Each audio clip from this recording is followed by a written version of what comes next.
સુરત કતારગામ ગુજરાત સ્કૂલની શિક્ષિકાના ઘરમાં 3 મહિના પહેલા રહેવા આવેલી ભાડુઆત મહિલાએ 17.77 લાખ રૂપિયાની કિંમતના 15 તોલા દાગીના ચોરી ગઈ હતી।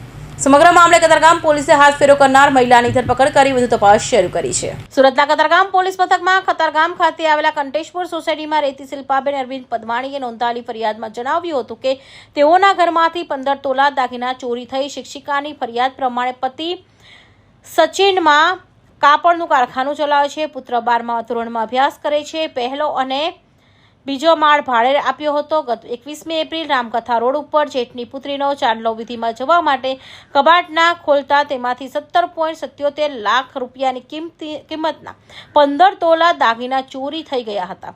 છેલ્લે 28મી માર્ચે દાગીના કબાટમાં જોયા હતા। મકાનનું તાળું પણ તૂટ્યું નહીં હોય।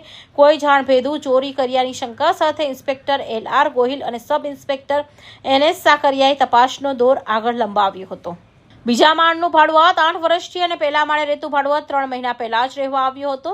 બંને ભાડુઆત પરિવારની પણ પોલીસ મથકે લાવી પૂછપરછ કરવામાં આવતી હતી। દરમિયાન 3 મહિના પહેલા રહેવા આવેલા ટાક પરિવારની મુખ્ય મહિલા ઉષાબેન નીતિન ટાકના મોબાઈલ ફોન ચેક કરાતા તેને 30મી માર્ચ 1 એપ્રિલ સુધીના ડેટા ડિલીટ કર્યા હોય તે શંકાના દાયરામાં આવી હતી। સખ્તાઈથી પૂછપરછ કરાતા તે ભાંગી પડી હતી। દંપતી રોજ તેમના કામકાજ જતું રહેતું હતું, પરંતુ બપોરે તેમનો પુત્ર ટ્યુશન જતો ત્યારે મકાનનું તાળું મારી જતો હતો।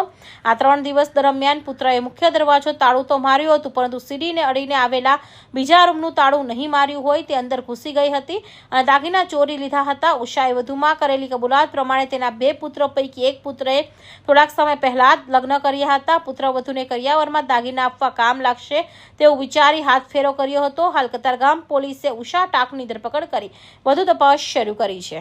Bureau report Hind TV news Surat.